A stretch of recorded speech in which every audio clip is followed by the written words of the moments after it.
As G7 leaders gather this week, there'll be plenty of discussion about economic security, tariffs, critical minerals, trade routes, and geopolitical risks, which are all important topics. But I can't help thinking they're asking the wrong supply chain question. See, the question isn't how do we secure supply chains? The question is whether we're managing them as strategically as we manage financial risk. Because if we're honest, the last 5 years have exposed the same weakness again and again. COVID, Ukraine, the Red Sea, and now the possibility of disruption around the Strait of Hormuz. Different crises, but the same lesson. For years, supply chains were treated as efficiency machines. The objective was straightforward, right? Buy from the lowest cost source, minimize inventory, maximize utilization, and eliminate anything that looked like redundancy. And for a long time, that approach delivered extraordinary results. Costs did come down, margins did improve, consumers did benefit, investors were happy, but what we built was a system optimized for efficiency, not resilience. And that's a very different thing. The uncomfortable reality is that many of the world's most important supply chains remain concentrated in ways that would be considered unacceptable in almost any other area of risk management. Let's think about it for a moment. No responsible investor would place 80% of their retirement savings into a single stock.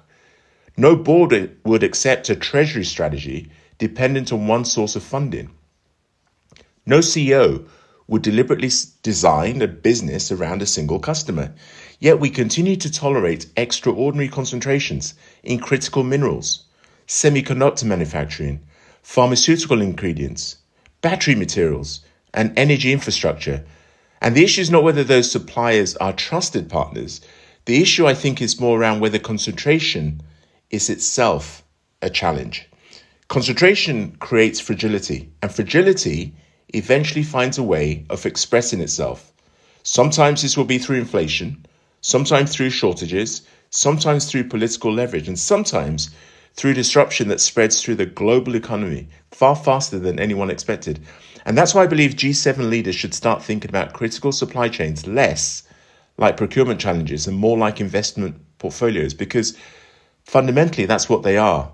Every supply chain contains a portfolio of risk: geopolitical risk, energy risk, transportation risk, climate risk, cyber risk, labor risk, regulatory risk, the list goes on. And the objective is not to eliminate those risks. That's impossible. The objective is to balance them intelligently, just as a portfolio manager balances risk and return. And that changes the conversation entirely. Diversification stops being a political slogan and becomes a risk management discipline. Strategic inventories stop being a cost and become an insurance policy.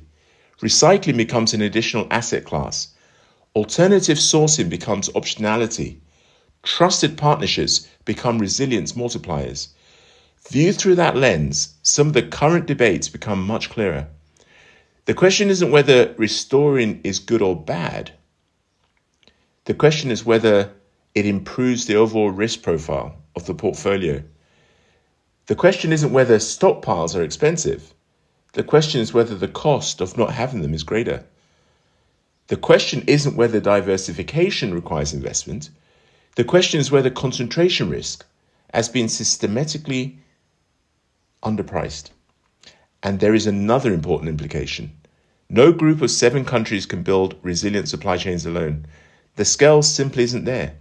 The future of resilience will depend on broader networks of trusted partners across Africa, Latin America, Southeast Asia, the Middle East, and beyond. Not because it sounds good politically, because it makes sense operationally. A resilient supply chain is not a fortress. It's a network. The strongest networks are not the ones with the fewest connections.